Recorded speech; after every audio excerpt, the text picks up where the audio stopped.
tayo. So mananawagan po ako na i-share natin itong video na ito para si tatay madala natin siya sa kanyang pamilya. Ipag-pray. Alam ko na mamamatay na ako dahil pahina ako ng pahina. Ayaw kong mamatay dito. Gusto kong mamatay sa tabi niyo upang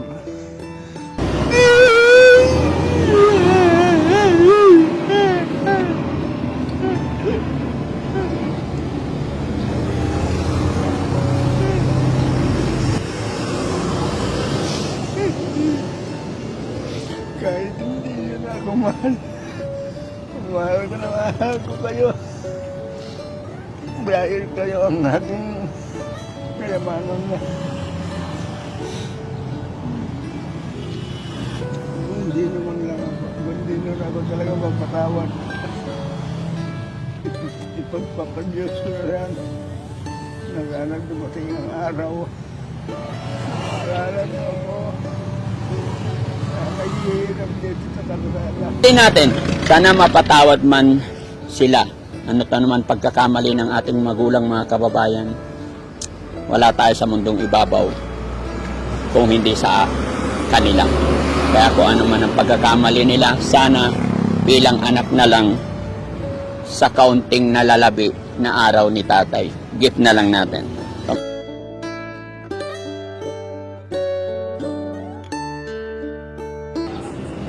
Yan mga kababayan, mga kabarangay, nandito po ang Team Daddy Frankie sa Noveleta. Yan. Isang mapagpalang araw po sa atin lahat mga kababayan. Sana po ay nasa mabuti kayong kalagayan.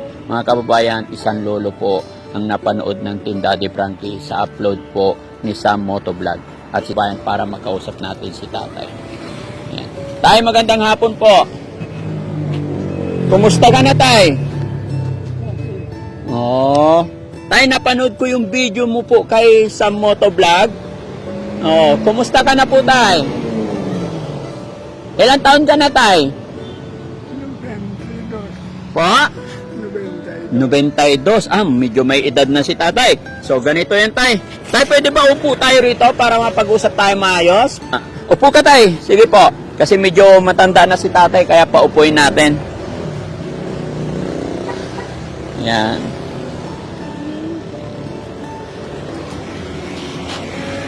Tay, andito ako.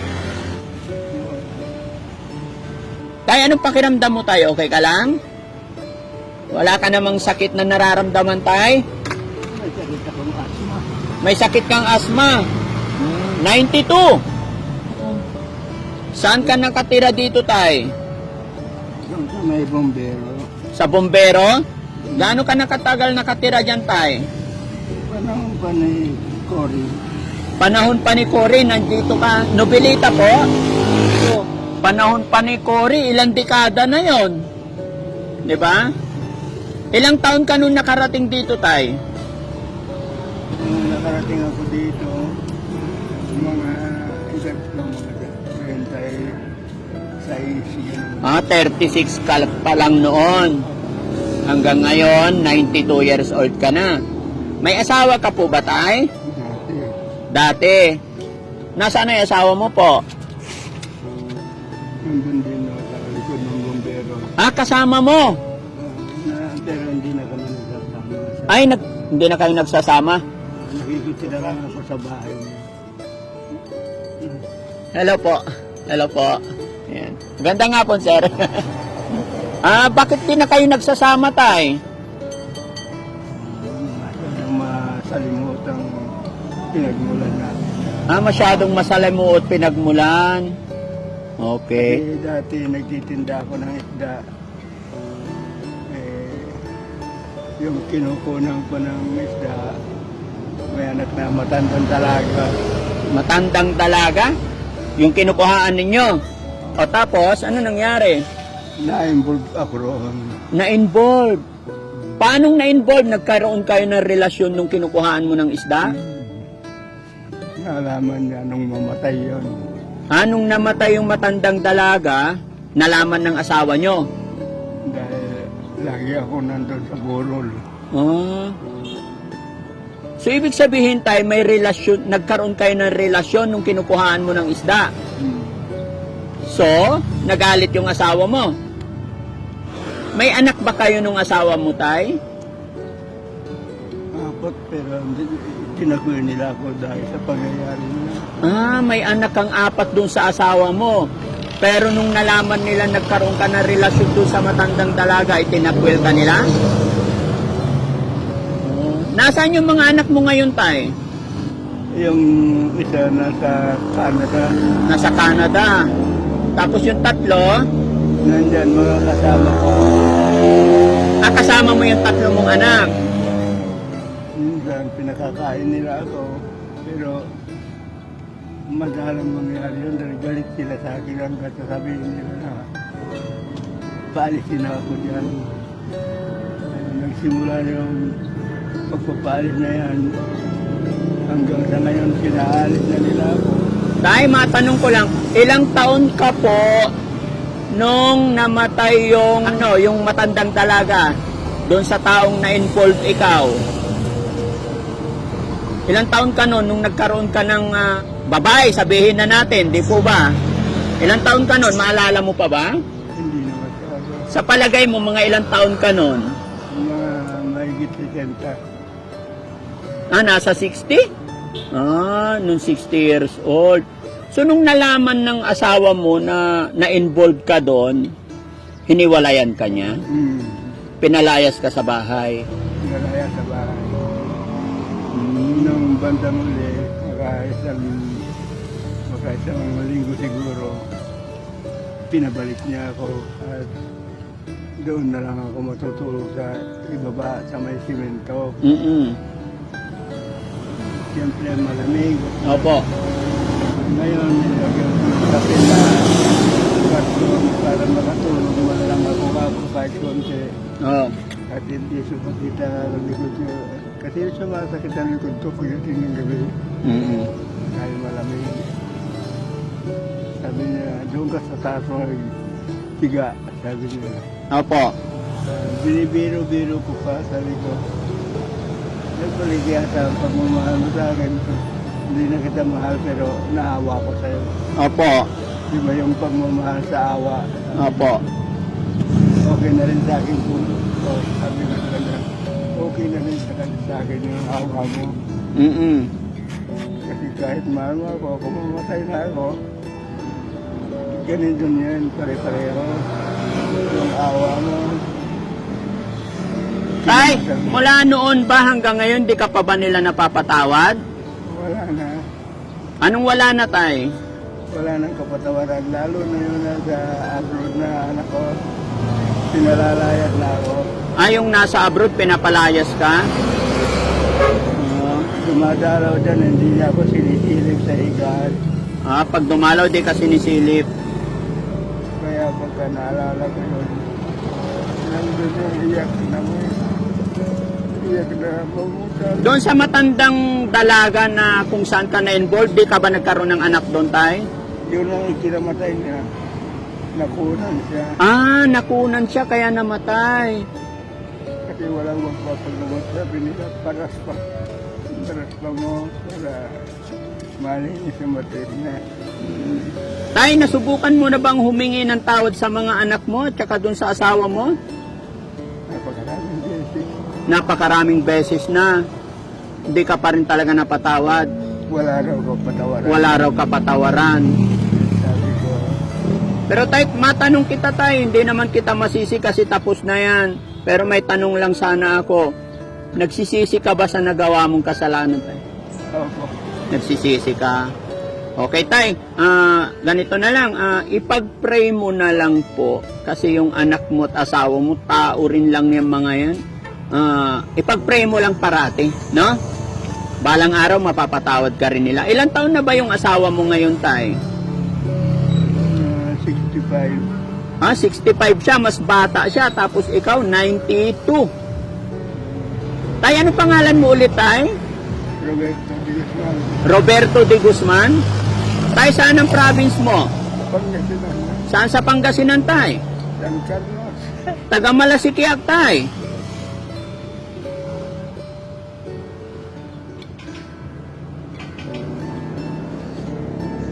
Umiiyak si tatay, mga kababayan, no? Tay, may pamilya ka pa ba sa San Carlos? Kapatid, Kapatid, ilan kapatid mo, tay? meron pang apat. Tay, hindi ko po marinig. Okay. Tay, ilang taon na yung kapatid mo, tay? Palagay mo na nasa San Carlos. Buhay pa sila? Siguro mga bandin yung tumunod sa akin, mga matanda lang ako ng 1 taon. Matanda. So, 91 siya. Sige. Tay, okay lang ba tanggalin na sombrero mo para makilala ka ng pamilya mo sa San Carlos? Ayan. Roberto de Guzman, tay? Ayan. Family de Guzman. So, tay, ginawa mo naman na ang lahat. Humingi ka ng tawad sa dati mong asawa at mga anak di ka nila mapatawad. So, paano ka nabubuhay ngayon, tay? Dahil dito sa karitong ko, Dahil sa kariton. Saan ka natutulog? minsan doon sa bombero, Minsan doon sa bumbero. Nakakaya mo pa bumalik sa bumbero? Napansin ko kasi tayo ang hina mo na maglakad. mahinang Mahina na. Magkano kinikita mo araw-araw, tay? sa ngayon wala akong kinita dahil hindi ko naibenta yung kinalakaw. Hindi mo na ibenta, no? Ito yung mahirap na sitwasyon ni tatay, mga kababayan. Although, hindi ko masisi yung kanyang pamilya, kanyang asawa at kanyang mga anak dahil hindi pa raw nila napatawad. Pero hiling ko sana later on mapapatawad nila ang kanilang magulang, no? Gaya ng aking sinabi, tay, sana mapatawad ka na nila. Ipag-pray natin. So siguro, tay, kasi nakikita ko hindi maganda sitwasyon mo dito, manawagan ka na lang muna sa iyong mga anak. Sila kasi yung una talaga dapat tutulong sa'yo, na sana mapatawad ka nila. Kaya mo bang makipag-usap tayo ngayon? Baka sakaling mapanood nila itong video na to. Nga pala, tay, ha? Naka-video tayo. Ako po si Daddy Frankie. I-upload ko tong video na to. Okay lang ba? Okay lang. Baka sakaling mapanood ng mga anak at asawa mo to.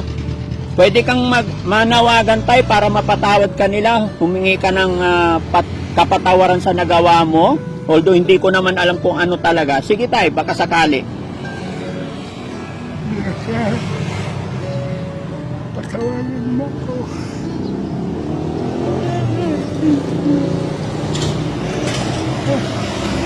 Pinag-iintindihan ko na lahat. Ngunit, nagawan ko na nagpapalaya sa akin.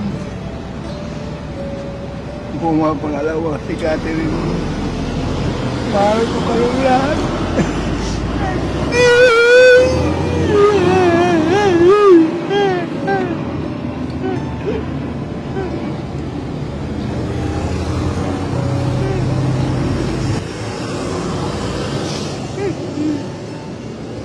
Kahit hindi nyo na ako mahal, mahal ko na mahal ko kayo.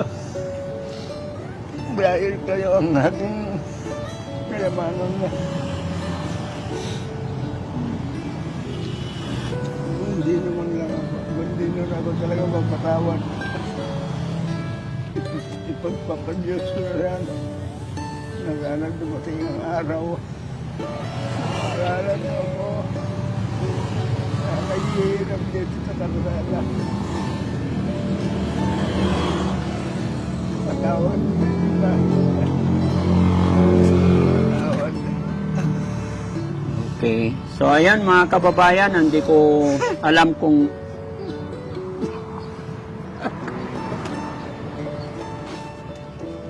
Kaya ako pumilit na kumita dahil alam niyo naman may higa ako.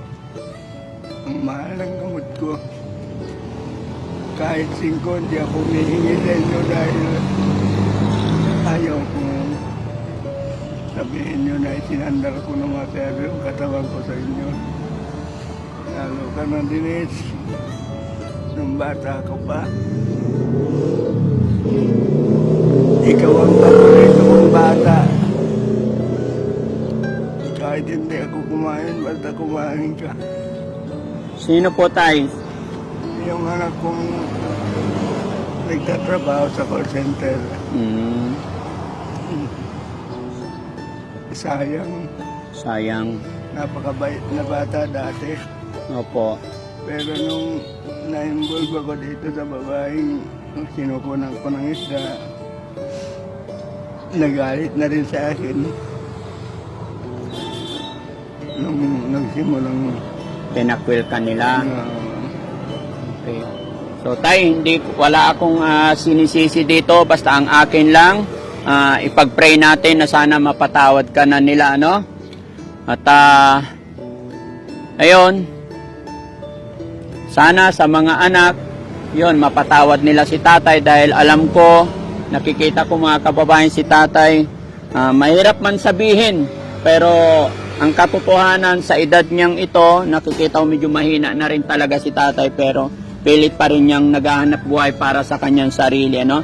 Tay, yung mga kapatid mo, baka sakaling mapanood nila or kamag-anak mo sa Pangasinan, sa San Carlos. Saan ba sa San Carlos, Pangasinan?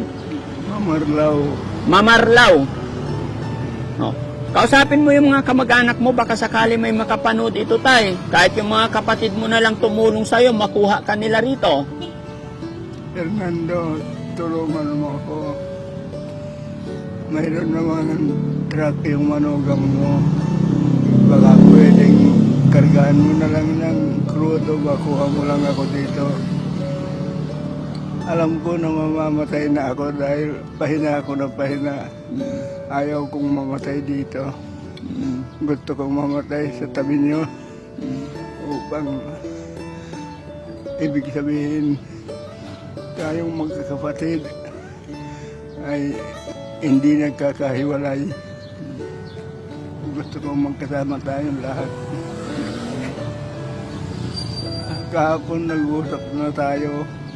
Iba to dahil ibang vlogger daw tama tayong nag-interview sa akin. Kaya sana yung sabi mo sa akin na pupuntahan mo sina Leti, huwag mo nang banggitin kung ano sinabi nila sa akin dahil noong pa man nagkagalit kami ng bata niyan. Ayaw kong maulit yun dahil gusto ko magkakasama na tayo. Maraming salamat sa iyo, Fernando. Okay. Yung Fernando, tay, kapatid mo siya? Panganay ka na 1 taon? Okay. So, yan mga kababayan, sa mga kapanood nito, regalo na lang natin kay tatay, share natin ang video ito para makaabot sa kanyang pamilya. Ayan. Tay, isa na lang, kaya pa? Tay, kanina tinanong ko sa'yo kung nagsisisi ka sa nagawa mong kasalanan, sabi mo sa'yo, pinagsisihan mo na. Pwede bang bigyan mo sila ng payo para hindi na sila matulad sa iyo, yung mga kababayan natin? Mga kababayan, ang nangyari sa akin, ito sa susuwaran para hindi kayo masira na tulad ko. Mayroon naman siguro kayong sariling isip. Alam niyo yung ginawa ko pinakamasama. Dahil mayroon akong pamilya, pinagpalit ko lang sa isang banyerang isda. Pinagpalit mo sa isang banyerang isda. So ayan mga kababayan, hindi ko na masyadong tatagalan kasi alam ko may asma si tatay ayon sa kanya. At sinabi niya mga kababayan, mahirap ipaliwanag pero para siyang nagpapaalam. So sana mapanood ito ng kanyang pamilya, no, sa mga anak bago po mahuli ang lahat. Sana sa huling pagkakataon na mapatawad natin si tatay dahil sinabi niya pinagsisisihan naman niya at mahal na mahal niya ang kanyang mga anak. Hindi man niyo siya mapatawad, sabi niya magpipray pa rin siya. So mga kababayan, lalong-lalo na sa mga kapatid ni tatay dito sa Pangasinan, San Carlos, makipag-ugnayan po sana kayo kay Daddy Frankie. Kung willing po kayo, sana na tanggapin si tatay. Pwede ko pong ihatid si tatay mula rito papuntang San Carlos. Basta mayroon lang pong kasiguraduhan na may tatanggap kay tatay. Tay, gaya na sinabi ko, ako si Daddy Frankie, pipilitin kong makipag-communicate sa mga kapatid mo Ngayon kung makipag-usap ako sa kanila at tatanggapin kanila doon, kasi hindi ko rin po pwedeng dalhin kita na walang tatanggap sa'yo. Sana doon din sa mga anak mo, sa asawa mo, makakuha rin kami ng impormasyon kung anong desisyon nila, kasi ikaw pa rin ang ama nila, may karapatan pa rin sila. No? Basta ako, tutulong lang po ang Team Daddy Frankie sa abot ng aming mga kaya. Pero kung sinabi mo na hindi kanila mapatawad, mga kababayan, ayaw kong manghimasok sa problema, tutulong lang po ako. Sabi ni tatay, alam niya pahina siya ng pahina, at bago daw siya mamatay, gusto niya makasama ang kanyang mga kapatid dahil hindi pa daw siya napapatawad ng kanyang pamilya. Pero makausap ko sana po ang kanyang mga kapatid, mga kababayan, ay willing po ang Daddy Frankie tayo na ihatid ka sa mga kapatid mo. Kung sakasakali tayo, saan ka namin pwedeng balikan? Saan ka nag-i-stay parate? Dito sa kanto. Dito lang lagi. O, sige. Tayo, nagmerienda ka na ba? Ayan, mga kababayan, nandito si Dexter, kasama ko ang aking anak. Halika, anak.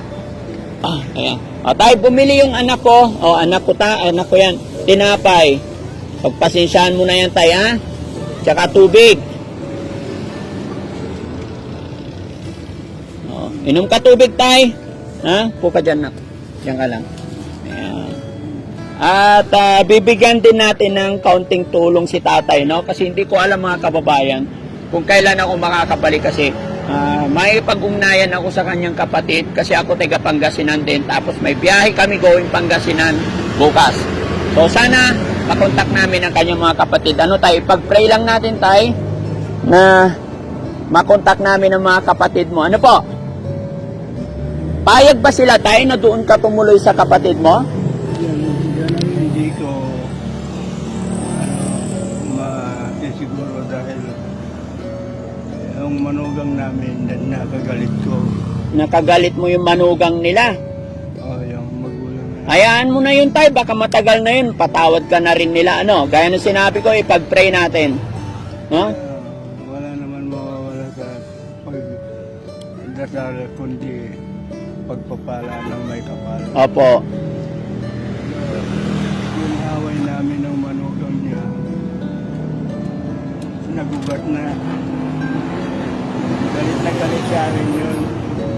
Kaya nawala yung sing-sing niya na wedding ring niya. Nawala. Sa akin ibinibintang. Sa'yo ibinibintang. Dahil ako lang ang nakatira sa bahay. Oo. Kaya pinalayas ako sa bahay. Pero sabi ko sa kapatid ko, hindi ko ginalaw yung sing-sing na yan. At hindi ko gagawin kahit Opo. kung gusto nyo, hanapin natin at ang magtuturo sa atin ang Panginoon Diyos. Panginoon. O, tama ka, tay. Lahat ng kasamaan ay hindi magbubunga ng kabutihan. Ano't ano man, no? Ipagdasal natin tayo, may awa ang Panginoon, no? Okay? Sige.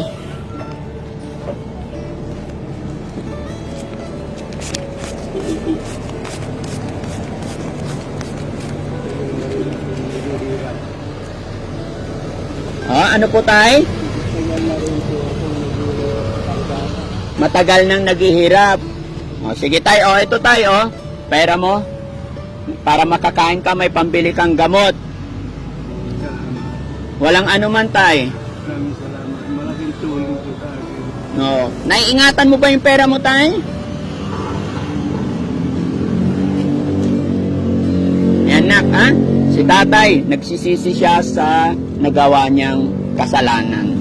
Pinagsisisihan naman na ni tatay, although gaya ng aking sinabi, ano? Mag-iingat ka tay.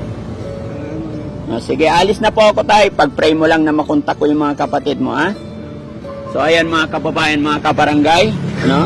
Isang maraming salamat na naman pong muli at nakatulong na naman